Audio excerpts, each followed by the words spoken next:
యేసుక్రీస్తు వారి నామంలో కూడి వచ్చిన మీ అందరికీ ప్రభు పేరిట నా వందనములు. ప్రార్థన చేసుకుని కార్యక్రమాన్ని ప్రారంభించుకుందాం.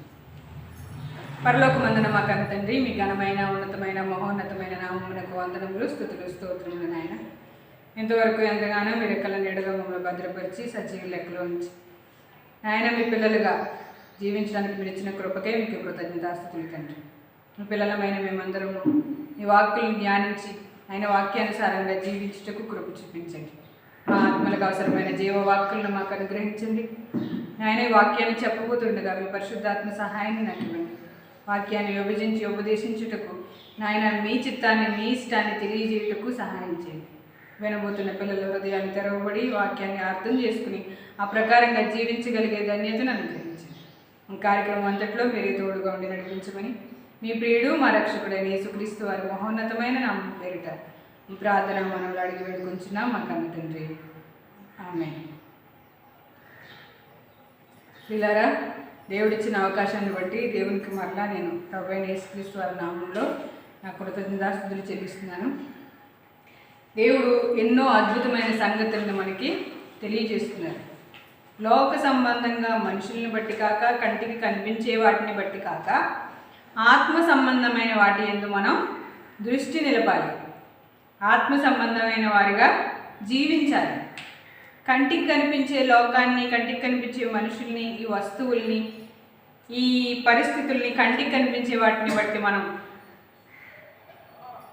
లెక్క కట్టక ఆత్మ సంబంధంగా విశ్వాసమును బట్టి సమాజాన్ని చూడాలని మనం పోయిన వారం నేర్చుకున్నాం. అవునా? పోయిన వారం మనం ఏం నేర్చుకున్నాం?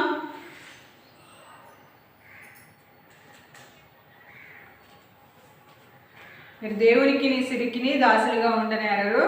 అయితే సిరికైనా దాసులుగా ఉండాలి, దేవునికైనా దాసులుగా ఉండాలి. ఇద్దరిని బ్యాలెన్స్ చేయగలను నేను అనుకుంటే కనుక ఒకరికి నమ్మకంగా ఉంటాడో ఒకరికి నమ్మకంగా ఉండడు. కాబట్టి మనం ఎవరికి నమ్మకంగా బ్రతుకుతున్నాం? దేవుని యందు భయభక్తులు కలిగి బ్రతుకుతున్నామా, లేదంటే సిరికి మన జీవితంలో పెద్దపీట వేసి మనం డబ్బును బట్టి, మనకున్న అధికారాన్ని బట్టి పోల్చుకున్నామో మన జీవితాన్ని అనే విషయాన్ని మనం నేర్చుకున్నాం. మనం విశ్వాస సంబంధంగా, ఆత్మ సంబంధంగా అదృశ్యమైనవి ఉన్నవనుటకు రుజువే విశ్వాసం. దాని అందే మనం దృష్టి నిలిపి బ్రతకాలని మనం నేర్చుకున్నాం. క్రైస్తవుడు ఎప్పుడు కూడా విశ్వాసంతో బ్రతకాలి. ఈరోజు కూడా అదే విశ్వాసాన్ని కొనసాగిస్తూ దేవుడు మరొక అద్భుతమైన సంగతిని మనకు తెలియజేయాలని ఇష్టపడుతున్నాడు కనుక వాటిని మనం చూద్దాం. కొరింథీయులకు రాసిన మొదటి పత్రిక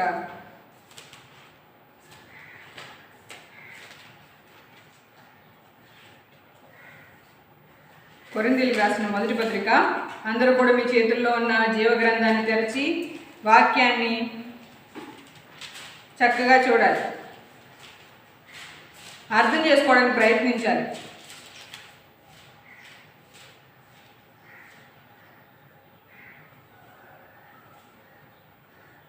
కొరింథీయులకు రాసిన మొదటి పత్రిక 2వ అధ్యాయము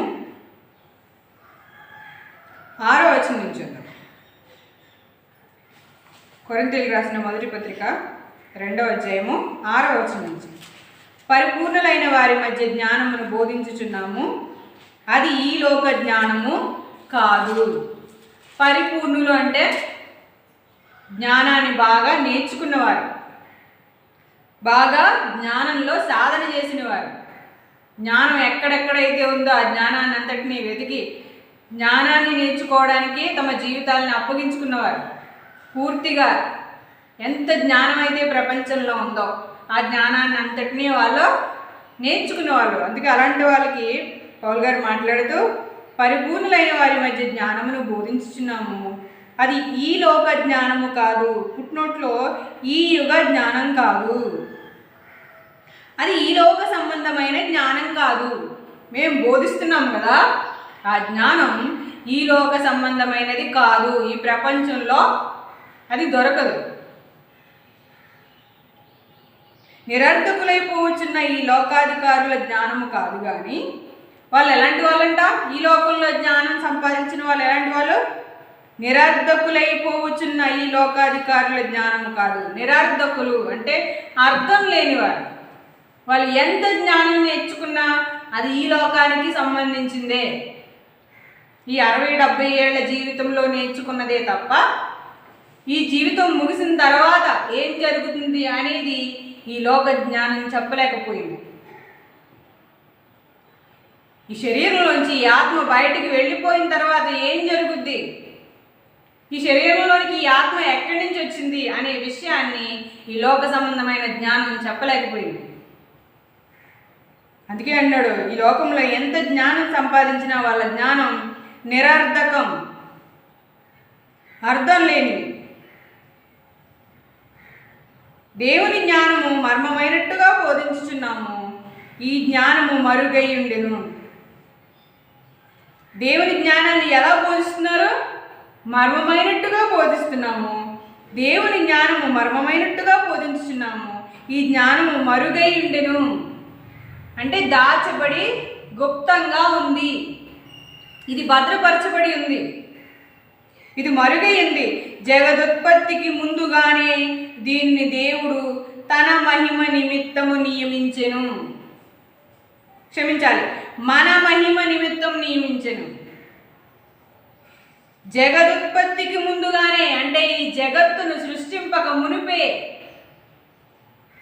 ఈ సృష్టి అంతా సృష్టించక మునుపు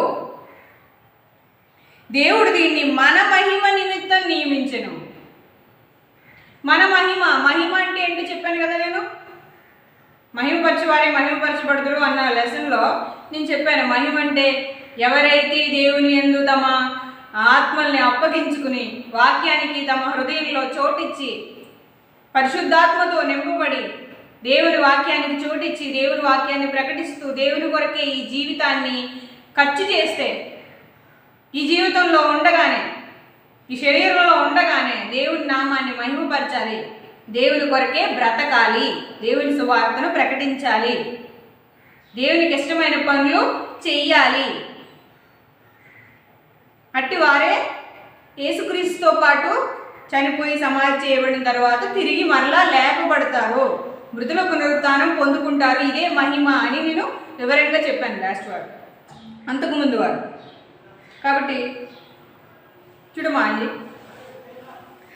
అందుకే అంటాడు, జగదుత్పత్తికి ముందుగానే దీన్ని దేవుడు మన మహిమ నిమిత్తం నియమించెను. ఏ జ్ఞానం అయితే మరుగైందో ఆ జ్ఞానాన్ని ఎప్పుడు పెట్టాడు ఆయన?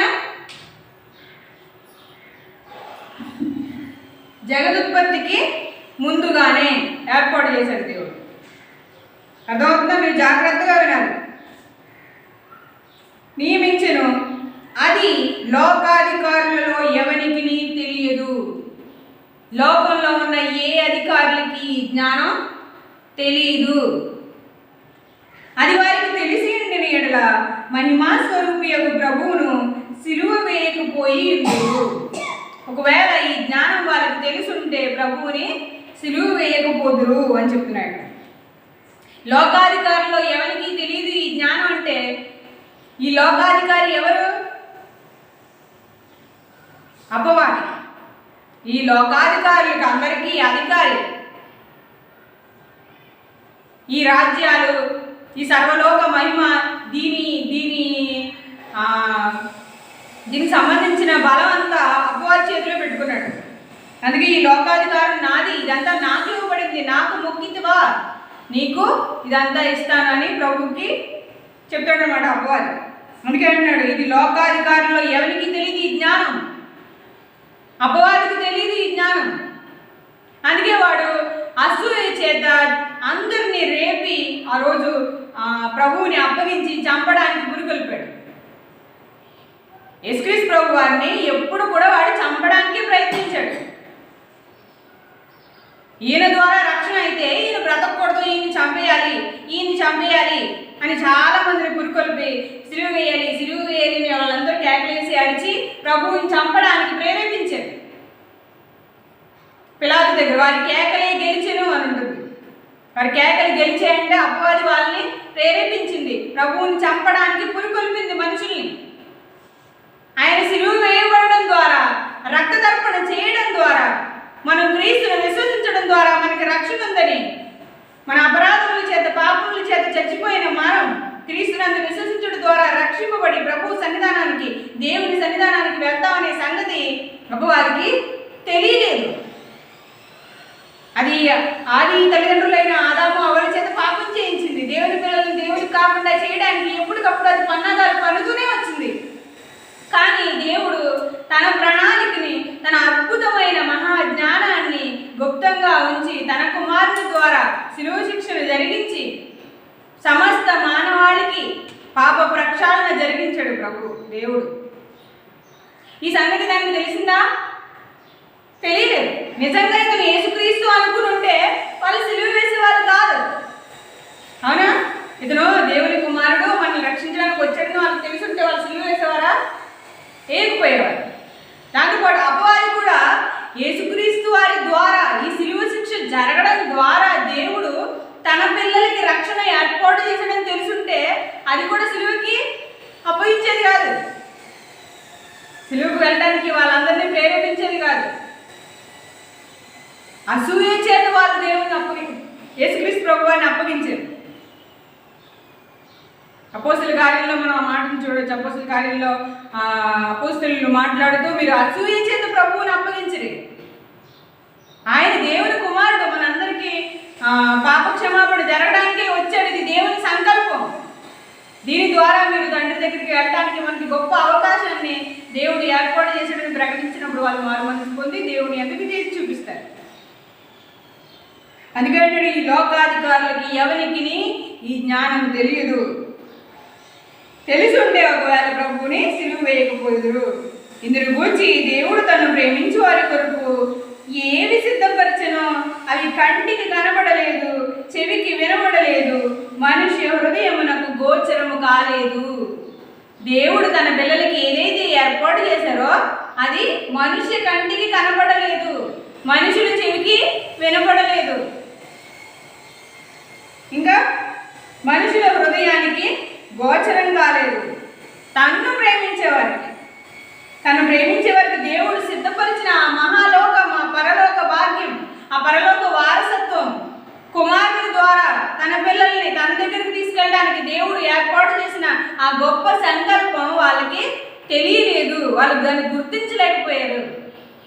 అపవాది ఏ విధంగా యేసుక్రీస్తు వారిని చంపాలి, ఎదుగు విధంగా ఇతన్ని ఉండకూడదు అనుకుంది తప్ప దేవుడి గొప్పదైన ప్రణాళిక దానికి తెలియలేదు. అందుకే 10వ వచనం అని రాయబడి ఉన్నది, మనకైతే దేవుడు వాటిని తన ఆత్మ వల్ల బయలుపరిచి ఉన్నాడు. ఎలా బయలుపరిచాడు? తన ఆత్మ వల్ల మనకు తెలియబడింది. ఇది అందరికీ అర్థం కాలేదు. ఈ ఆత్మ సంబంధమైన ఆనందాన్ని అందరూ అనుభవించలేకపోయారు. ఇంత గొప్పదైన సంగతులు దేవుడు తెలియజేస్తుంటే, ఇంత గొప్ప ప్రేమను దేవుడు చూపిస్తుంటే, ఇంత గొప్ప సంకల్పాన్ని మన కోసం దేవుడు ఏర్పాటు చేస్తే అవివేకులకి అర్థం కాలేదు. అదే చెప్తున్నాడు, మనకైతే దేవుడు వాటిని తన ఆత్మ వల్ల బయలుపరిచి ఉన్నాడు. దేవుని ఆత్మ ద్వారానే ఆత్మ సంబంధమైన సంగతుల్ని మనం గ్రహించగలుగుతున్నాం. శరీర సంబంధి దీన్ని గ్రహించలేడు అని చెప్తూ అంటాడు. 10వ వచనం, మనకైతే దేవుడు వాటిని తన ఆత్మ వల్ల బయలుపరిచి ఉన్నాడు. ఆ ఆత్మ అన్నింటినీ దేవుని మర్మములను కూడా పరిశోధించుచున్నాడు. ఈ దేవుని సంబంధమైన ఆత్మ ఏం పరిశీలించుచున్నాడు? దేవుని మనస్సును, దేవుని ఆత్మ సంగతులను కూడా పరిశోధించుచున్నాడు. ఒక మనుషుని సంగతులు అతనిలో ఉన్న మనుష్యాత్మకే కానీ మనుషుల్లో మరి ఎవరికి తెలియను. అలాగే దేవుని సంగతులు దేవుని ఆత్మకే కానీ మరి ఎవరికి తెలియవు. ఖచ్చితంగా చెప్పేశాడు. దేవుని సంబంధమైన ఆలోచనలు కానీ, దేవుని వాక్యం కానీ, దేవుని మనస్సు కానీ ఎవరికి తెలుస్తుంది? ఆత్మ సంబంధులకే తెలుస్తుంది. శరీర సంబంధులకి, ప్రకృతి సంబంధులకి, అవివేకులకి ఈ జ్ఞానం తెలియదు. మూర్ఖుడికి జ్ఞానం అందదు అని ఉంటుంది సామెతల గ్రంథంలో. మూర్ఖుడికి ఏంటి? జ్ఞానం అందదు. వాడు దేవుని జ్ఞానాన్ని గ్రహించలేడు, దేవుని సంకల్పాన్ని గుర్తించలేడు, దేవుని ప్రేమను ఏమాత్రం అనుభవించలేడు. అందుకనే దేవుడు చెప్తున్నాడు, మీరు ప్రకృతి 12వ వచనం, దేవుని వల్ల మనకు దయచేయబడిన వాటిని తెలుసుకున్నట్టుకి మనము లౌకిక ఆత్మను గాక దేవుని యొద్ద నుండి వచ్చు ఆత్మని పొంది ఉన్నాము. మనం దేవుని యొద్ద నుండి దిగి వచ్చిన ఆత్మను పొంది ఉన్నాం. అతనే పరిశుద్ధాత్మ. మనం బాప్తిస్మం పొందిన తర్వాత పరిశుద్ధాత్మను వరమును పొందుకున్నాం కదా. ఈ ఆత్మ దేవుని సంబంధమైన సంగతుల్ని మనకి తెలియజేస్తున్నాడు, మనకు అర్థమయ్యే విధంగా అతను బోధిస్తున్నాడు. మనం ఆత్మను పొంది ఉన్నాము. మనిషి జ్ఞానము నేర్పు మాటలతో కాక ఆత్మ సంబంధమైన సంగతులను ఆత్మ సంబంధమైన సంగతులతో సరిచూచుచు ఆత్మ నేర్పు మాటలతో వీటిని గూర్చియే మేము బోధించుచున్నాము. మేము ఆత్మ సంబంధమైన సంగతుల్ని బోధించుచున్నాము. ఈ లోక సంబంధమైన జ్ఞానులు బోధించినట్టు ఈ 60-70 ఏళ్ల జీవితం గురించే మేము బోధించట్లేదు.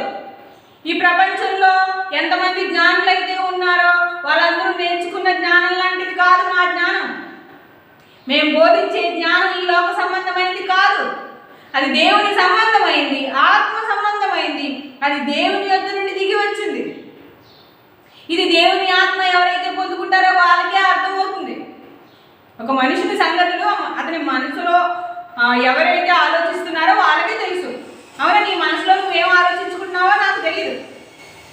అలాగే దేవుని మనసులో ఏముందో ఈ దేవుని ఆత్మే నాకు తెలియజేస్తుంది. దేవుని ఆత్మ నేను కలిగి ఉంటే దేవుని మనసు ఏంటో, దేవుడు నన్ను ఎంతగా ప్రేమిస్తున్నాడో, ఆయన సంకల్పం ఏంటో, నేను ఎలా ఉండాలని ఆయన కోరుకుంటున్నాడో ఇవన్నీ నేను తెలుసుకుంటాను. అందుకని అంటున్నాడు, ఆత్మ సంబంధమైన సంగతులను మేము బోధించుచున్నాము, వీటిని గూర్చియే మేము బోధించుచున్నాము. 14వ వచనం, ప్రకృతి సంబంధి అయిన మనుషుడు దేవుని ఆత్మ విషయములను అంగీకరింపడు. స్పష్టంగా ఎవరైనా సరే వాక్యాన్ని వినట్లేదు, పట్టించుకోవట్లేదు, వాక్యం దగ్గరికి రావట్లేదు అంటే మనం భయపడాల్సిన, బాధపడాల్సిన అవసరం ఏమీ లేదు. ఏమనుకోవాలి మనం? వీడు ప్రకృతి సంబంధి, వీడికి వాక్యం అర్థం కాలేదు, దేవుని ప్రణాళిక వీనికి అర్థం కాలేదు అని మనం ఒక ఎస్టిమేషన్ చేసుకోవచ్చు. అందుకే దేవుడు చెప్తున్నాడు, స్పష్టంగా చెప్తున్నాడు, ప్రకృతి సంబంధమైన మనుషుడు అంటే ఈ లోకానికి సంబంధించిన వాడు. ఏదైతే కంటికి కనిపిస్తుందో ఈ ప్రకృతి, ఈ లోకం, ఇందులో జీవిస్తున్నాడో కంటికి కనిపించే వాటినే చూస్తాడు తప్ప ఆత్మ సంబంధమైన దేవుని ఆత్మ జ్ఞానాన్ని అతను గ్రహించలేడు. వాడికి ఏమాత్రం తెలియదు. అవి అతనికి వెర్రితనముగా ఉన్నవి. ఏమనుకుంటాడు అతను? వీళ్ళు వెర్రి వాళ్ళు అనుకుంటాడు. ఎవరైనా మనల్ని వెర్రి వాళ్ళు అనుకుంటే, మనల్ని ప్రత్యేకంగా చూస్తుంటే మనం ఏం పెద్ద ఎంతగా ఏమనుకోకర్లేదు. దేవుడు ముందుగానే మనకు తెలియజేస్తున్నారు ఏమని. ఒకవేళ నేను వెర్రిగా చూస్తే కనుక ప్రకృతి సంబంధి వాడు, వాడికి ఏమాత్రం తెలియలేదు, వాడు ఈ లోక సంబంధి, వాడు కంటికి కనిపించే వాటి ఎందే దృష్టి నిలుపుతాడు. వాడి హృదయానికి దేవుని ఆత్మజ్ఞానం ఏమాత్రం అర్థం కాలేదని మనం అర్థం చేసుకోవాలి. అతనికి వెర్రితనముగా ఉన్నవి, అవి ఆత్మానుభవము చేతనే వివేచింపదగును కనుక అతడు వాటిని గ్రహింపజాలడు. ఆత్మానుభవము చేతనే దేవుని మాటలు అర్థమవుతాయి. అతను శరీర సంబంధి కనుక అతనికి ఏమాత్రం అది అర్థం కాదు. అప్పుడు మనం ఏమనుకోవాలి? ఓహో, ఇతను ప్రకృతి సంబంధి, అందుకే ఇతనికి అర్థం కావట్లేదు. అందులో మనోనేత్రాలు తెరవబడాలి, దేవుని కృప అతను ఎందుకు తెలియబడాలని మనం ప్రార్థన చేయాలి తప్ప మనం ఏం చేయలేము. మనం వాక్యం ప్రకటించాలి, అర్థమైన వారు గ్రహిస్తారు. ఒకవేళ గ్రహించకపోతే మనం ప్రార్థన చేయాలి తప్ప మనం ఏం చేయలేము. బలవంతంగా తీసుకొచ్చి కూర్చోబెట్టలేం కదా. ఇది స్వేచ్ఛ సంబంధమైనది. స్వతంత్రాన్ని ఇచ్చాడు దేవుడు ఈ విషయంలో. మనకి ఏది మంచిది ఏది చెడు అని తెలియజేశాడు. ఎటువైపు నీ నిర్ణయం నువ్వే తీసుకోవాలి. నీ నిర్ణయాన్ని బలవంతంగా ఆయన దగ్గరకు రావాలని దేవుడు కోరుకోలేదు. అలా అయితే ప్రపంచంలో ఉన్న ప్రతి ఒక్కరిని ఆయన కలిపి చుట్టుపెట్టి కట్టి కూర్చోబెట్టేవాడు, అవునా కదా? కానీ తన దగ్గరకు వచ్చే తన పిల్లలు స్వేచ్ఛగా రావాలి, స్వతంత్రంగా రావాలి, తనకు తానుగా రావాలి. అందుకే తప్పిపోయిన కుమారుడి సందర్భంలో చిన్న కుమారుడు తన ఆస్తిని ఇచ్చేయమన్నప్పుడు తండ్రి ఏ మాట మాట్లాడకుండా వెంటనే ఇచ్చేస్తాడు. ఒరే, నీకు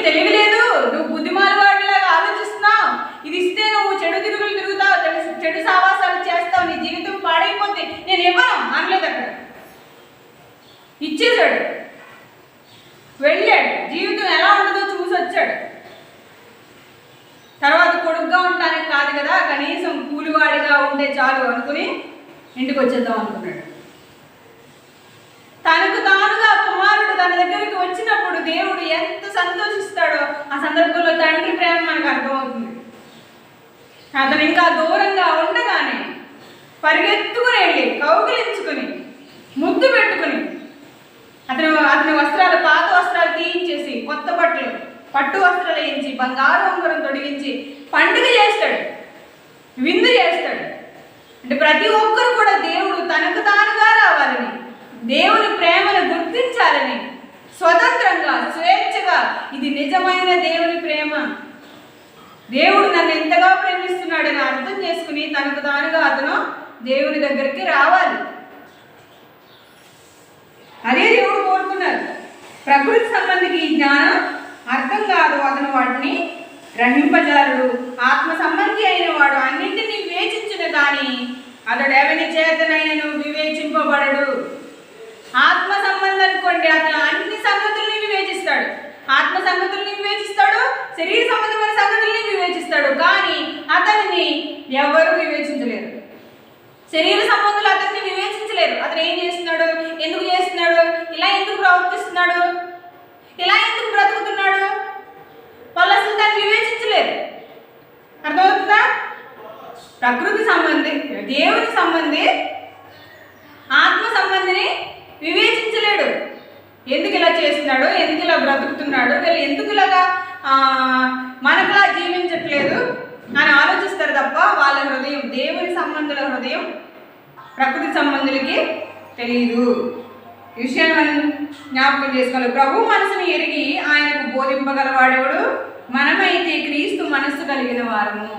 మనం క్రీస్తు మనస్సును కలిగి, దేవుని జ్ఞానాన్ని కలిగి, ఆత్మ సంబంధమైన జ్ఞానాన్ని కలిగి ఆత్మ సంబంధంగా వివేచించాలి, ఆత్మ సంబంధంగా జీవించాలి. దేవుడు జగత్తు పునాది వేయబడక మునిపే ఎట్టి ప్రేమతో నన్ను ప్రేమించాడో ఆ ప్రేమను నేను గ్రహించిన వాడినైతే, ఆ ప్రేమను నేను గుర్తించిన వాడినైతే నేను దేవుని నుండి మరలిపోను పక్కకి.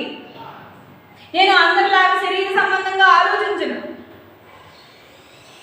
నేను కంటికి కనిపించే వాటి దృష్టి నిలపను. ఎందుకంటే ఇది ఈ 60-70 ఏళ్ల జీవితానికి సంబంధించింది.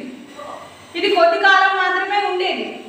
ఈ ఎర్రలు, ఈ ఉచ్చులు, ఈ వలలు నన్ను దేవుని నుంచి దూరం చేయడానికి అపవాది వేసే పన్నాగాలని గుర్తించగలుగుతాడు ఆత్మ సంబంధం. శరీర సంబంధం దాన్ని గుర్తించలేడు. మనం విశ్వాసులుగా, దేవుణ్ణి కలిగిన వారుగా, విశ్వాస గృహమునకు చేరిన వారుగా, దేవుని రాకడకు సమీపముగా ఉన్నవారిగా ఈ సంగతులను మనం గుర్తించాలి. నేడో రేపో ప్రభువు రానున్నాడు. అది ఏనాడో మనకి తెలీదు. దేవుడిచ్చిన ఈ గొప్ప భాగ్యాన్ని మనం సద్వినియోగం చేసుకుంటూ మనం సిద్ధపడాలి. మనలాగే మనకంటే ముందు దేవుని యందు విశ్వాసం ఉంచి గొప్పగా బ్రతికిన వారి జీవితాల్ని అనుసరిస్తూ క్రీస్తు మనస్సు కలిగిన వారమై, దేవుని జ్ఞానాన్ని గుర్తించిన వారమై ఆత్మ సంబంధులుగా ఈ లోకంలో జీవించాలి. శరీర సంబంధికి మనం వెర్రివాళ్ళనే కనిపించవచ్చు. అయితే మనం ఆ విధంగా లెక్కలు కట్టుకోకూడదు మన జీవితాన్ని. శరీర సంబంధంగా కంటికి కనిపించే వాటి యందు దృష్టి నిలపక అదృశ్యమైన ఉన్నవన్నట్టుకు రుజువైన విశ్వాసాన్ని చేతపట్టుకునే విశ్వాస సంబంధులుగా మనం జీవించాలి, ఆత్మ సంబంధులుగా జీవించాలి. అపోస్తుల కార్యంలో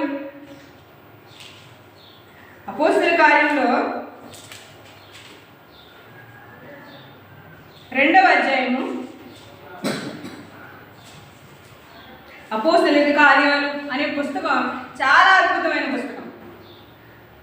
విశ్వాసానికి, మనం దేవుని యందు విశ్వాసం ఉంచడానికి, దేవుని కొరకు ఉన్నతంగా బ్రతకడానికి అపోస్తుల జీవితాలు మనకి సాక్ష్యాలు. వాళ్ళు దేవుని యందు నిలిచి ఆ విశ్వాసాన్ని గట్టిగా పట్టుకుని తమ జీవితాలు చివరి వరకు కూడా నమ్మకంగా కొనసాగించారు. ఇవి మనకు చాలా ధైర్యాన్ని ఇస్తాయి. అపోస్తుల కార్యము 2వ అధ్యాయము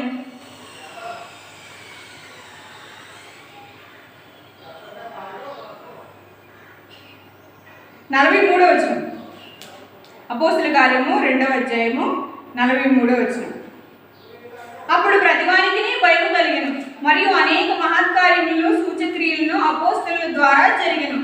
విశ్వసించిన వారందరూ ఏకముగా కూడి తమకు కలిగినదంతయు సమిష్టిగా ఉంచుకుని ఇదియు కాక వారు తమ చిరాస్తులను అమ్మి అందరికీ వారి వారి అక్కర కొలది పంచిపెట్టిరి.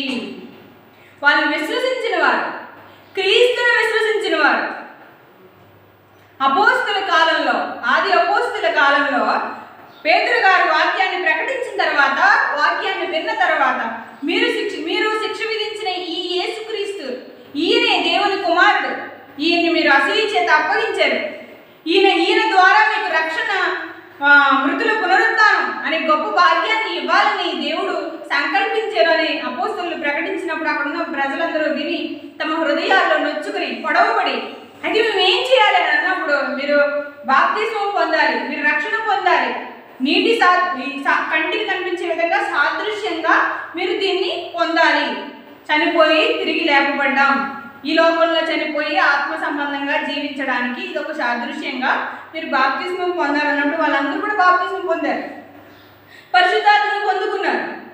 మూర్ఖులకి తరం వారికి వేరే మీరు ప్రత్యేకంగా జీవించాలి, మీరు దేవుని కొరకు ఉన్నతంగా బ్రతకాలి, ఈ బోధ యందు, ఈ సహవాసం యందు, రొట్టె విరుచుడి యందు, ప్రార్థన యందు ఎడతెగక ఉండాలని ప్రకటించినప్పుడు వాళ్ళు బాప్తిస్మం తీసుకున్న దగ్గర నుంచి ప్రార్థన యందు, రొట్టె విరుచుడి యందు, ఈ సహవాసం యందు వాళ్ళు విడువక అందులోనే కొనసాగారు. ఎంత విశ్వాసం అంటే వాళ్ళకున్న చరస్థిరాస్తులు అన్నీ కూడా అమ్మేశారు, అదంతా సమిష్టిగా సంఘంలో ఉంచుకున్నారు, అక్కడ కలవానికి పంచిపెట్టేశారు. ఎందుకంటే ఆస్తుల వల్ల, ఈ అధికారాల వల్ల మనం దేవుని సేవలు చేయలేమని వాళ్ళు గుర్తించగలిగారు. ఈ కంటికి కనిపించే వాటితో మనం ఏమి చేయలేము. ఆత్మ సంబంధమైన జీవితాన్ని మనం జీవించాలి, ఇది విశ్వాస సంబంధమైన జీవితం అని వాళ్ళు గుర్తించి, అందుకే అంటున్నాడు 44వ వచనంలో, విశ్వసించిన వారందరూ ఏకముగా కూడి తమకు కలిగినదంతయు సమష్టిగా ఉంచుకునేది. విశ్వసించిన వారందరూ ఎవరు? ఎంత విశ్వసించిన వారు? క్రీస్తునందు, క్రీస్తు ద్వారా రక్షణ, నేను తండ్రి దగ్గరికి వెళ్ళే గొప్ప అవకాశం, నా పాపాలన్నీ క్షమించబడ్డాయి అని గొప్ప సంగతిని, ఆత్మ జ్ఞానాన్ని వాళ్ళు గ్రహించి వాళ్ళకున్నవన్నీ పోగేసి తెచ్చి సంఘంలోని వాళ్ళందరికీ పంచిపెట్టి వాళ్ళ ఆనందంతో సంతోషంతో జీవిస్తారు. 47వ వచనం, ఆనందముతోనూ నిష్కపటమైన హృదయముతోనూ ఆహారం పుచ్చుకొనుచుండిరి, మరియు ప్రభు రక్షణ పొందుచున్న వారిని అనుదినము వారితో చేర్చుచుండెను. వాళ్ళు ఎలా ఉన్నారట? దేవుని యందు విశ్వాసం ఉంచారు, దేవుని సంకల్పాన్ని గుర్తించారు, క్రీస్తు ద్వారా రక్షణ, నా పాపాలకి విమోచన అని గుర్తించారు. ఆనందముతోనూ నిష్కపటమైన హృదయంతోనూ ఆహారం పుచ్చుకొనుచుండిరి. ఇంకో వాళ్ళకి ఆనందమే ఆనందం. ఇక ఇది ఈ లోక సంబంధమైనది, కొద్ది కాలం ఉండే క్షణికాల ఆనందం కాదు, ఇది పరిశుద్ధాత్మ యందలి ఆనందం. ఆనందించుడి, మరలా చెప్పుదును, ఆనందించుడి. మనం ప్రభువునందు ఎల్లప్పుడూ ఆనందించదగ్గవారు, ఎందుకంటే మనం గొప్ప రక్షణను పొందుకున్నాం. ఇది ఈ ప్రపంచంలో ఎక్కడా దొరికేది కాదు, ఇది ఆత్మ సంబంధమైంది. అందుకే వాళ్ళు ఈ జ్ఞానాన్ని గుర్తించి, దేవుడు క్రీస్తే సమస్త జ్ఞానానికి మూలం. జ్ఞానం ఎవరు? క్రీస్తు. మెస్సేయ్ అని వారు కనుగొన్నారు. సైంటిస్టులు కొత్త కొత్త వస్తువులు కనుగొంటారు, అవునా? వీళ్ళు ఎవరిని కనుగొన్నారు? క్రీస్తుని కనుగొన్నారు. ఈయనే మెస్సియ, ఈయన ద్వారానే రక్షణ, ఈయన ద్వారానే మనం తండ్రి దగ్గరికి చేర్చబడతామనే గొప్ప సంగతిని మీరు తెలుసుకున్నారు. ఆ పరిశుద్ధాత్మ యందలి ఆనందంతో నింపబడి నిష్కపటమైన హృదయాలతో ఆహారం పుచ్చుకొనుచు సమిష్టిగా కూడి ఒకచోట ఆనందంతో సంతోషంతో వాళ్ళు జీవిస్తున్నప్పుడు మిగతా వాళ్ళు కూడా వీళ్ళని చూసి భయపడతారు. వీళ్ళ సహవాసాన్ని చూసి, వీళ్ళ ప్రేమను చూసి, వీళ్ళ ఆనందాన్ని చూసి కొంతమంది వెర్రివారు అనుకున్నారు. అది అందరికీ అర్థం కాలేదు కదా. కొంతమంది వెర్రివారు అనుకున్నారు. విశ్వసించిన వారు అనుభవిస్తున్న ఆ గొప్ప ఆనందం అది విశ్వసించిన వారికి తెలుస్తుందా? అది గుర్తించిన వారికి తెలుస్తుందా? క్రీస్తుని ఎరగని వారికి అది తెలుస్తుందా?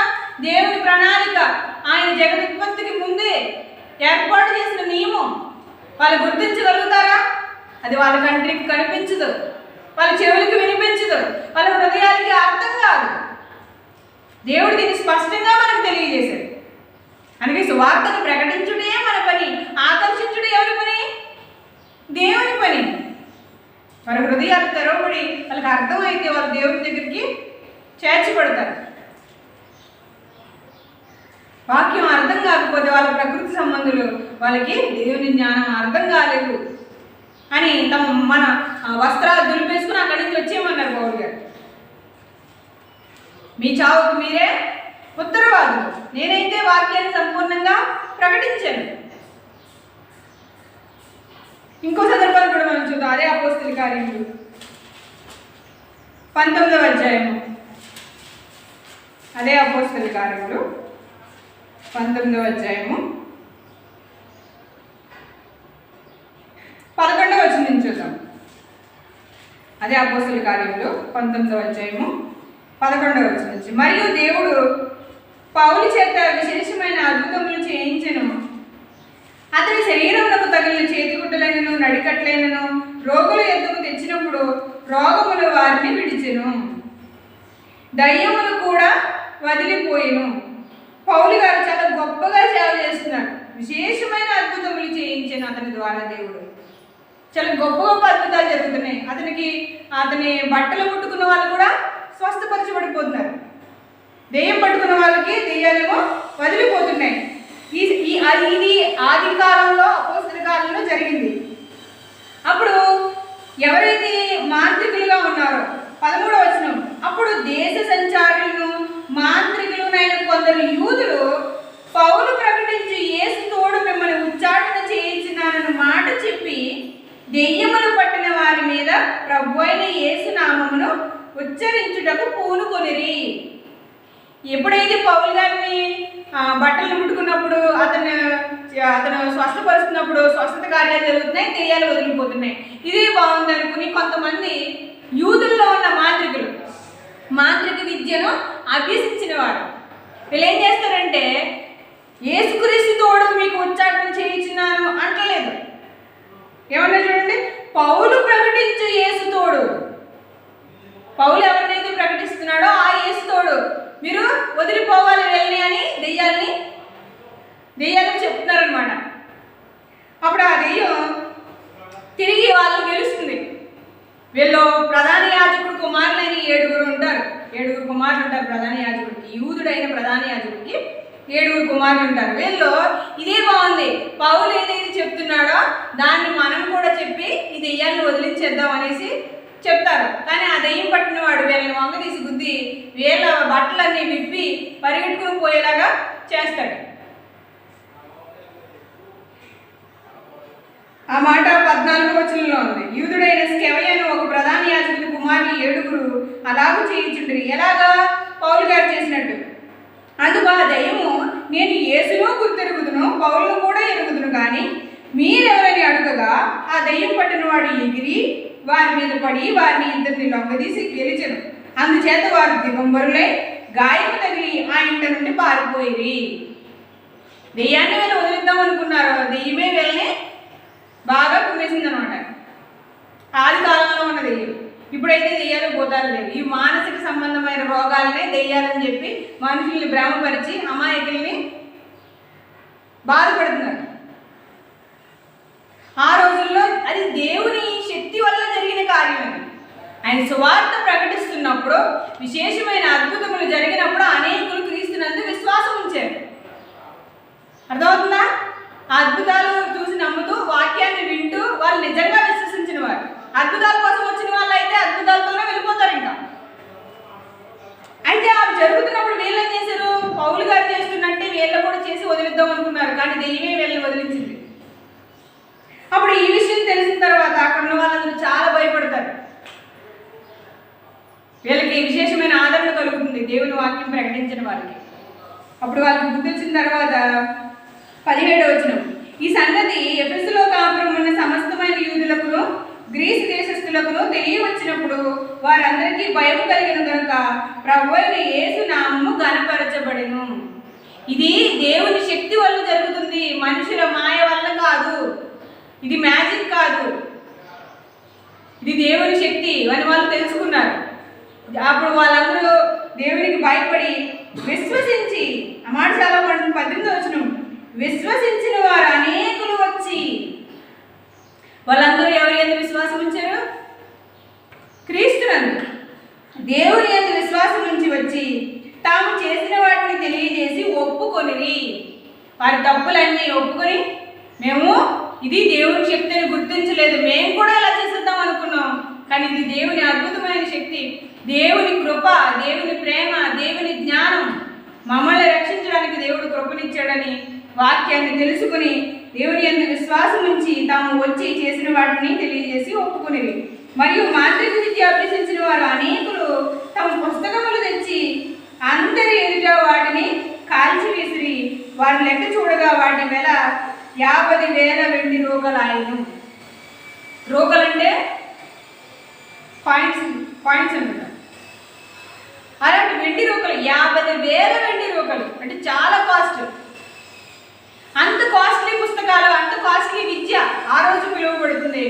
ఈ లోక సంబంధంగా అది గొప్పదై ఉండొచ్చు, కానీ వాళ్ళు ఎప్పుడైతే దేవుని జ్ఞానాన్ని తెలుసుకున్నారో, దేవుని యందు విశ్వాసం ఉంచారో, ఈ లోక సంబంధమైన వాటిని కాల్చివేశారు. విశ్వసించినట్టుగా ప్రవర్తిస్తున్నారు. విశ్వసించదని కనుక మాట్లాడిదని అన్నాడు. విశ్వాసానికి తగ్గట్టు వాళ్ళ బ్రతుకులు ఉన్నాయి. విశ్వసించిన దాని ప్రకారంగా వారు జీవిస్తున్నారు. ఆత్మ సంబంధంగా జీవిస్తున్నారు. ప్రకృతి సంబంధంలాగా, అందరిలాగా లోక సంబంధంగా జీవించట్లేదు. వాళ్ళు లోకానికి వేరే ప్రత్యేకంగా జీవిస్తున్నారు. లోకం చేత వెర్రివారుగా పిలువబడుతున్నప్పటికీ దాని వైపు చూడక దేవుని యందే స్థిరమైన విశ్వాసంతో, నిశ్చయతతో ముందుకు సాగిపోతున్నారు. అర్థమవుతుందా మీకు? పౌలు గారు కూడా ఈ మాటను చెప్తారు చూడండి. పౌలు గారు కూడా విశ్వసించిన తర్వాత తన జీవితాన్ని ప్రత్యేకంగా ఎలా చూస్తున్నారో ఫిలిప్పీలకు రాసిన పత్రిక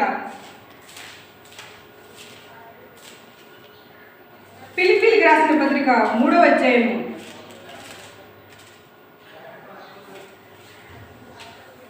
3వ అధ్యాయము 7వ వచనం చూద్దాం.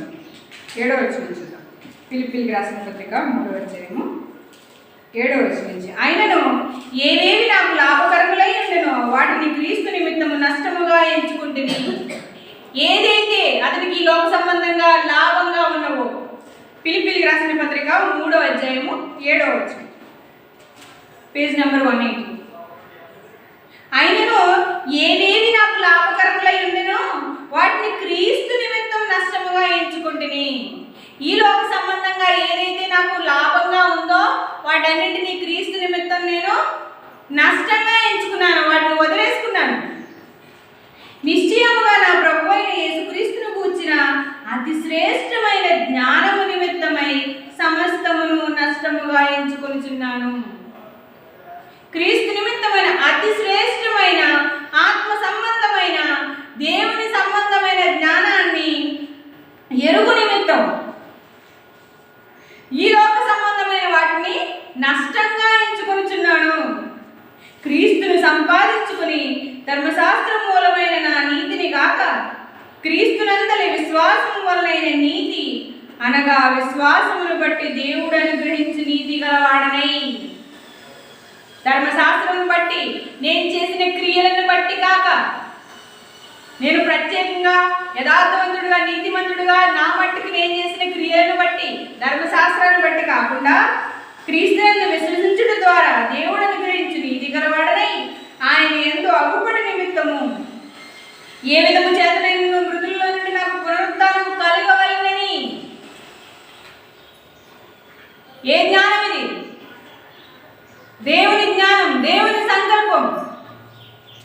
తన పిల్లల్ని క్రీస్తు ద్వారా దేవుడు మరలా తిరిగి లేపుతాడని, మృతుల పునరుత్థానం పొందవలనని. ఏ విధము చేతనైనా నేనేమవ్వాలి? మృతుల పునరుత్థానం పొందాలి. ఎలా అయితే యేసుక్రీస్తు ప్రభు వారు చనిపోయి సమాధి చేయబడి తిరిగి లేపబడ్డారో, నేను కూడా అదే విధంగా ఈ మర్త్యమైన శరీరం మీద అమర్త్యమైన శరీరాన్ని ధరించుకోవాలి. ఈ క్షయమగు శరీరం మీద అక్షయమగు శరీరాన్ని ధరించుకోవాలి. అశాశ్వతమైన ఈ జీవితకాలం, శాశ్వత కాలం ఉండే జీవితం కోసం నాకు అక్షయమగు శరీరం కావాలి. నాకు నివాసం కావాలి. నేను దేవుని దగ్గర యుగాలు బ్రతకడానికి నాకు అక్షయమకు శరీరం కావాలి. నేను లేపబడాలి నేను చనిపోయిన తర్వాత. కాబట్టి నేను ఏ విధము చేత నేను మృతుల్లో నుండి లేవాలి, పునరుత్థానం నాకు కలగవలనని ఆయన మరణ విషయంలో సమాన అనుభవము గలవాడనై ఆయన పునరుత్థాన బలమును ఎరుగు నిమిత్తమును ఏమంటున్నాడు? సుఖాల్లో కలిసి ఉండాలని కోరుకుంటారు చాలామంది. ఎదుటివారితో సుఖాలు అనుభవించాలని కోరుకుంటారు. ఎవరైనా కోరి నీకులాగా నేను కూడా బాధలను అనుభవిస్తానంటారా? అసలు కనీసం బాధపడేవాడితో ఉండడానికి ఆలోచన చేస్తారా? బాధలు అనుభవించే వాడితో నేను కూడా నీతో పాటు బాధలు అనిపిస్తాను, నువ్వు చచ్చిపోయినట్టే నేను చచ్చిపోతానంటారా? ఏమన్నాడు పౌలు గారు? క్రీస్తు మరణానికి ఏ మరణం అయితే ఆయన పొందాడో, ఏ శ్రమ అయితే పొందాడో, ఆ శ్రమలో నేను కూడా సమాన అనుభవం పొందాలి. ఏమన్నాడు? ఆయనను, ఆయన పునరుత్థాన బలమును ఎరుగు నిమిత్తము నేను దాన్ని సంపూర్ణంగా ఎరగాలి. ఒక రైతు కష్టం తెలియాలంటే రైతుతో పాటు ఆ తుండుగుడ్డ కట్టుకొని ఆ బురదలోకి దిగాలి. 6 నెలల పాటు 6 నెలలు కష్టపడి గింజలు యువతలకు తీస్తే ఆ రైతు కష్టం ఎంత ఉంటుందో తెలియాలంటే రైతుతో పాటు వెళ్ళి రైతులాగా కష్టపడి ఆ భూమిలోంచి ఆ గింజలు తీసుకుని బయటకు వస్తే అప్పుడు రైతు కష్టం ఏంటో తెలుస్తుంది. అవునా కదా? ఒక పనిలో వాళ్ళు నిపుణత సాధించిన తర్వాత అది ఎంత కష్టపడ్డారు అనేది మనం కూడా అందులోకి దిగితే తెలుస్తుంది. అందుకే అంటాడు, నేను క్రీస్తు వలె ఆయన శ్రమలలో పాలివాడు నగుట ఎట్టిదో ఎరుగు నిమిత్తము. ఆయన ఎలా అయితే శ్రమను అనుభవించాడో, ఆయన ఎలా అయితే బాధను అనుభవించాడో, ఆయన ఎలా అయితే చంపబడ్డాడో, ఎలా అయితే నిందలు పొందాడో, ఎలా అయితే అవమానాలు పొందాడో, ఎలా అయితే పిడిగుద్దులు తిన్నాడో, ఎలా అయితే ఉమ్ము వేయించుకున్నాడో, ఎలా అయితే ముళ్ళ కిరీటం పెట్టించుకున్నాడో, అలాంటి బాధ నేను కూడా పడాలి. సమాన అనుభవము అన్నాడు. క్రీస్తుతో పాటు ఆయన బాధల్లో సమాన అనుభవం నాకు కావాలి. ఎందుకంటే ఆయన ఎలా అయితే తిరిగి లేపబడ్డాడో నేను కూడా అలా తిరిగి లేపబడతాను. ఆ మృతుల పునరుత్థానం నాకు కావాలి. అందుకని ఈ లోకంలో ఎంత బాధను అనుభవించడానికైనా నేను సిద్ధంగా ఉన్నాను. ఎందుకంటే నేను క్రీస్తుని విశ్వసించాను, దేవుని జ్ఞానాన్ని గ్రహించాను. జగదుత్పత్తికి ముందే దేవుడు ఏ ప్రణాళిక వేశారో, ఏదైతే ఏర్పాటు చేశారో దాన్ని నేను గుర్తించాను. దేవుని మనస్సును తెలుసుకున్నాను. ఆత్మ సంబంధమైన సంగతుల మీద దృష్టి నిలిపాను. అందుకే అన్నాడు, నేను క్రీస్తుతో పాటు సమాన అనుభవము కలిగి ఆయన శ్రమలలో పాలువాడుకుట ఎట్టిదో ఎరుగు నిమిత్తమును సమస్తము నష్టపరుచుకుని వాటిని పెంటతో సమానముగా ఎంచుకొనుచున్నాను. ఈ లోక సంబంధంగా నాకు ఎంత జ్ఞానం ఉన్నా, ఎంత ఆస్తి ఉన్నా, ఏ అధికారం ఉన్నా వాటన్నింటిని నేను పెంటగా ఎంచుకున్నాను. ఎందుకంటే ఇది అశాశ్వతం, ఇది కొద్ది కాలమే ఉంటుంది. నా జీవితం ముగిసిపోయేంత వరకే ఉంటుంది. ఒక తండ్రట తన కూతురికి వెలకట్టలేని బహుమానం ఇద్దామని ప్లాన్ చేశాడట. న్యూస్లో చూశాను నేను. 7 తరాలకి ఒక ఆడపిల్ల పుట్టిందంట వాళ్ళకి. 7 తరాల తర్వాత ఆడపిల్ల పుట్టిందంట. అప్పటిదాకా ఆడపిల్లలే పుట్టలేదంట వాళ్ళ ఇంట్లో. అయితే ఆ ఆడపిల్లకి గొప్ప బహుమానం ఇవ్వాలి, ఎవ్వరూ ఇవ్వనంత గొప్ప బహుమానం ఇవ్వాలని తండ్రి ప్లాన్ చేసి చాలా రోజులు కష్టపడి చంద్రమండలం మీద 1 ఎకరం పొలం కొనిచ్చాడు. మీకు అర్థమవుతుందా? చంద్రమండలం మీద, భూమి మీద కాదు, చంద్రమండలం మీద ఎకరం భూమి, ఎకరం స్థలం కొని తన కూతురు పేరున రిజిస్టర్ చేసి ఆ గిఫ్ట్ తెచ్చి కూతురికి ఇచ్చాడు పుట్టినరోజు నాడు. చంద్రమండలం నిజంగా ఎవరిదే? అసలు ఎవరు అమ్మారు అతనికి అంటే అమెరికా వాళ్ళు. సైంటిస్టులకి అతను అర్జీ పెట్టుకుని నాకు అక్కడ ప్లేస్ కావాలి అంటే వాళ్ళు అక్కడ భూమిని ఎస్టిమేషన్ చేసి కొలతలు చేసి లెక్కలు కట్టి ఇంకో పలానా ప్లేస్లో మీకు ఎక్కడ ఇస్తున్నాను రాసిచ్చారు. భూమి ఎవరిదే, చంద్రుడు ఎవరిదే, ఓకే రాసిచ్చారు అనుకుందాం. రాసిస్తే ఇప్పుడు ఆమె ఎన్ని రోజులు ఉంటుంది ఈ భూమి మీద? లేదంటే ఈ జీవితకాలం, ఈ శరీరంలో ఉన్న ఈ జీవితకాలం, ఈ ఆయుష్ కాలం ఎన్ని రోజులు ఉంటుంది? చంద్రమండలం మీద ఉన్న, భూమి మీద ఉన్న ఈ శరీరంలో ఉన్న ఆయుష్ ఎంతకాలం? అది నిజంగా జ్ఞానమా? అది వివేకమేనా? పౌలు గారు ఏమంటున్నారు? నాకు ఎంత ఉన్నా అదంతా నేను పెంటగా ఎంచుకున్నాను, ఎందుకంటే ఇది అశాశ్వతం. ఈ శరీరంలోంచి బయటికి వెళ్ళిపోతే ఇవన్నీ ఏవి పనికి రావు, ఇవన్నీ నాతో కూడా రావు. ఇవి నాకు క్షేమాన్ని తెచ్చిపెట్టు, నా పాపాలను ఏమాత్రం క్షమించు. క్రీస్తు ద్వారా మాత్రమే నాకు క్షమాపణ. దేవుని ప్రేమ ఎందే మనకి పరలోకం.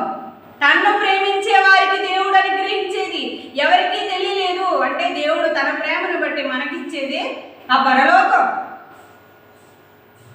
మృతుల పునరుత్థానం నేను పొందాలి. నేను దేవుని యందు విశ్వాసం ఉంచాను, విశ్వాస సంబంధంగా నేను జీవించాలి. అందుకే నాకు కలిగిన వాటిని, నాకున్న వాటిని నేను పెంటతో సమానంగా ఎంచుకున్నాను. ఇదివరకే గెలిచినని అయినను, ఇదివరకే సంపూర్ణ సిద్ధి పొందినని అయినను నేను అనుకున్నట్టు లేదు. కానీ నేను దేని నిమిత్తం క్రీస్తు చేత పట్టబడితినో దాన్ని పట్టుకొనవలనని పరిగెత్తుచున్నాను. నేను ఏదైతే ఎందు నిమిత్తం అయితే పట్టబడ్డాను, ఎందు నిమిత్తం పట్టబడ్డా? దేవుని దగ్గరికి వెళ్ళడమే మన లక్ష్యం, దేవుణ్ణి చేరడమే మనం చేయవలసిన పని. అంతవరకు సహించిన వాడే రక్షింపబడును. ఎవరైతే అంతం వరకు సహిస్తారో వాళ్ళే రక్షింపబడతారు. ఇప్పుడు మనం క్రీస్తుని ఎరిగిన తర్వాత ఏదో ఒక శ్రమో, నిందో, బాధ వచ్చినప్పుడు మనం దేవుని నుండి వేరైపోయామనుకో, మనం దేవుని దగ్గరికి చేరగలుగుతామా? మన ప్రయాణం ముగింపు దశకు వచ్చిందా?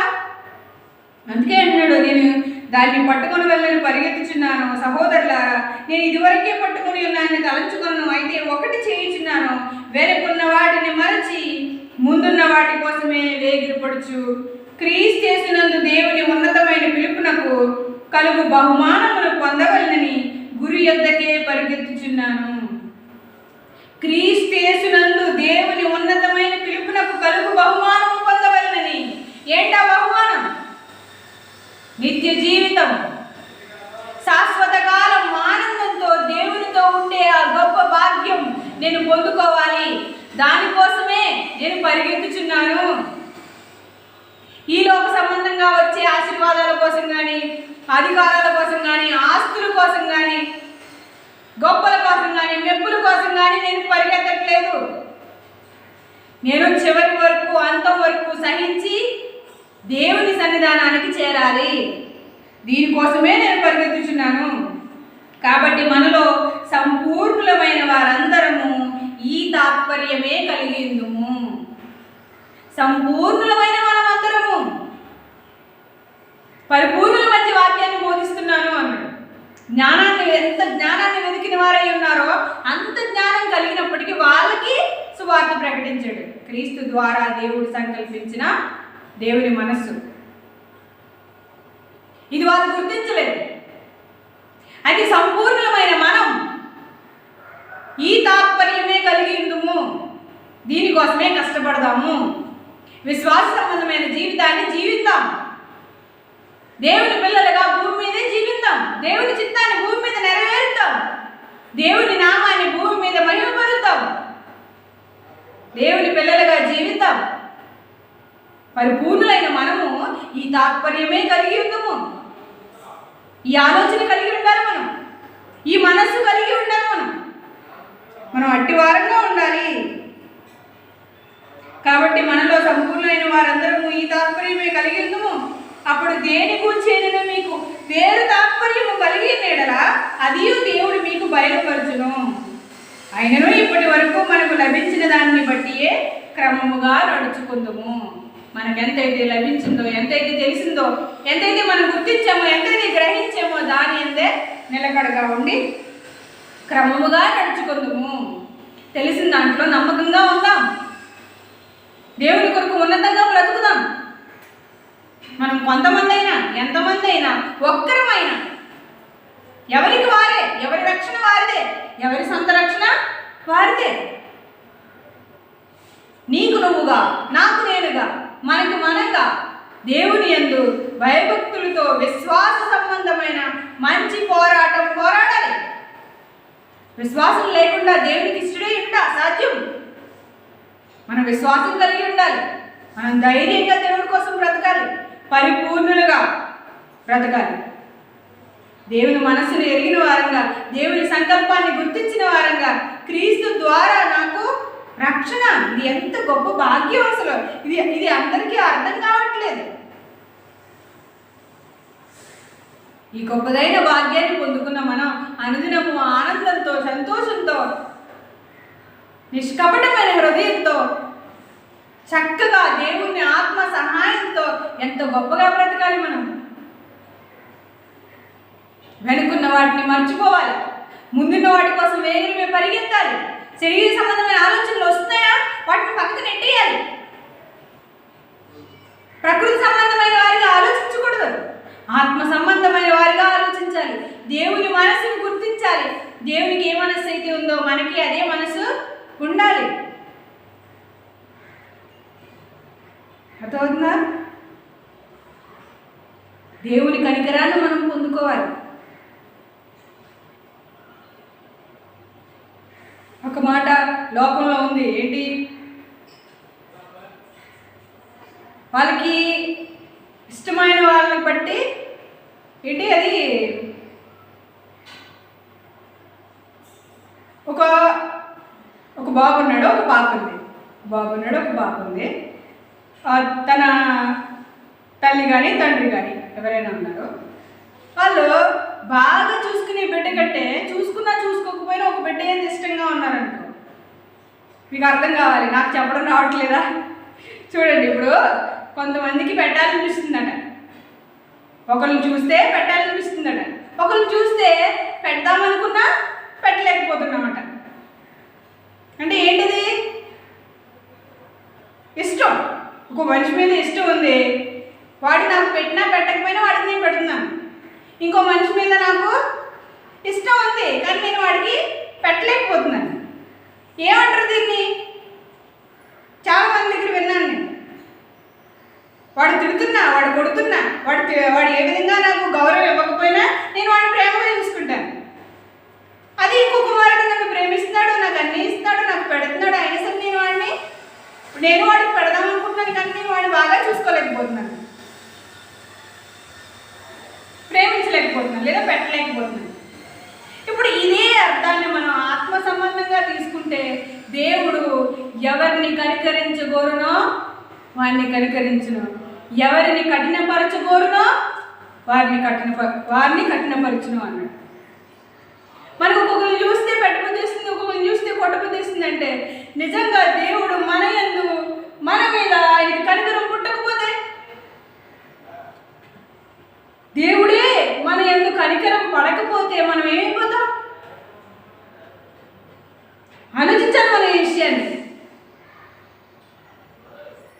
మనం ప్రేమిస్తున్న వారిని మనం పట్టించుకోకుండా పక్కకి నెట్టేస్తుంటే, మనం ప్రేమించిన వారి వెంట మనం వెళ్తుంటే, ఒకవేళ ఇద్దరిని సమానంగా ప్రేమిస్తున్నా సమానంగా చూడలేకపోతే, మనిషిలోనే ఇలాంటి ఆలోచన వస్తే, ఇలాంటి సందర్భం మరి దేవుని విషయంలో జరిగితే, దేవుడు ఏమన్నాడు? నా ఇష్టమైన వాళ్ళకి ఇచ్చుకుంటాను అన్నాడు. ఆయన కృప, ఆయన సంకల్పం ఇప్పుడు ఆయన నచ్చిన వారికే ఆయన ఇచ్చుకున్నాడు అనుకో, మన పరిస్థితి ఏం కాదు? మనం ఏమైపోవాలి? ఆయన కృప, ఆయన కనికరం మనం ఎందుకు కలగకపోతే, నేను ఎవరిని కరుణించుకున్నా వారినే కరుణించుదు అన్నాడు. కరుణించు దేవుని వలనే అగును, మన ఎంత ఏమీ లేదు. మనం పరలోకం వెళ్ళాలంటే మన క్రియలు ఏం పనిచేయవు, మన నీతి కార్యాలు పనిచేయవు. అలాంటప్పుడు దేవుని కృప వల్లనే మనం రక్షింపబడుతుంటే, మరి దేవుని కృప మన ఎందుకు కలగకపోతే మనం ఏమైపోతాం? కనికరింపబడివారు ధన్యులు, వారు కనికరము పొందుదురు. దేవుని వాక్యం, దేవుని జ్ఞానం ఎంత గొప్పది. మన ఆలోచనలకి, మన మనసుకి మనం ఎన్నో అర్థాలు చెప్తాం, కానీ దేవుని మనసుకి, దేవుని ఆలోచనకి, దేవుని ఇష్టాలకి, దేవుని కృపకి, దేవుని సంకల్పానికి మనం పెద్దపీట వేయాలి. మనం అర్థం చేసుకోవాలి. ఈ లోకంలో మనం ఎలా బ్రతికినా పోతే కదా, ఈరోజు కడుపు నిండా, ఒకరోజు కడుపు నిండా తినొచ్చు, ఒకరోజు తినడానికి లేకపోవచ్చు. ఈ ఈ శరీరంలో ఉన్నంతసేపు ఈ పొట్టని పోషించుకోవాలి. మన ఆలోచనల్లో నుంచి మీరు దేవుని మనసుని అర్థం చేసుకోండి. మీకు శరీర సంబంధమైన ఆలోచనలు వస్తే ఇదే విషయాల్లో ఆత్మ సంబంధమైన దేవుడు ఏ విధంగా ఆలోచిస్తున్నాడో కూడా మనం అర్థం చేసుకోవాలి. దేవునికి మన ఎందుకు కనికరం పుట్టకపోతే మనం ఏమైపోతాం? దేవుడు మనల్ని కరుణించకపోతే మనం ఏమైపోతాం? దేవుని మనసుని మనం అర్థం చేసుకోవాలి. విశ్వాస సంబంధమైన పోరాటంలో మనం పరిగెత్తాలి. వెనుకున్న వాటిని మర్చిపోవాలి, ముందున్న వాటి కోసమే పరిగెత్తాలి. దేవుని సంకల్పాన్ని అర్థం చేసుకోవాలి. దేవుని ఏర్పాటులో మనం ఉండాలి.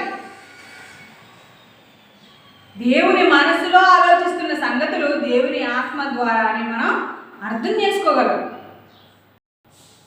మనం ప్రార్థన యందు, వాక్య సహవాసమందు, రొట్టె విరుచుడి యందు ఎడతెగక ఉండాలని వాక్యం సెలవిస్తుంది.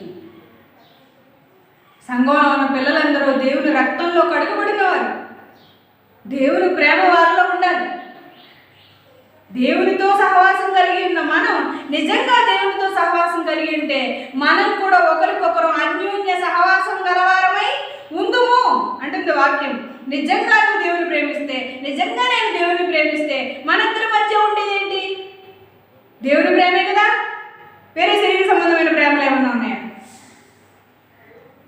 మనం ఎవరికి వారం దేవుని యందు నిజంగా ప్రేమ కలిగి ఉంటే మనం కూడా ఒకరి వల్ల ఒకరు ప్రేమ కలిగి ఉంటాం. అప్పుడు మనం ఒకరి నిమిత్తం ఒకరు, మన సహోదరుల నిమిత్తం ప్రాణం పెట్టబద్దులమై ఉన్నాము. క్రీస్తు నా ఎడల ఎలా అయితే ప్రాణం పెట్టాడో నేను కూడా నా సహోదరుని యందు ప్రాణం పెట్టడానికి సిద్ధంగా ఉన్నాను. ఎప్పుడు నేను ఆత్మ సంబంధమైన ఆ దేవుని గొప్ప సంకల్పాన్ని గుర్తించినప్పుడు, గ్రహించినప్పుడు, దేవుని మనసుని గుర్తించినప్పుడు, దేవుని ప్రేమను నేను అనుభవిస్తున్నప్పుడు అట్టి ప్రేమ గలవాడిని ఉండాలి.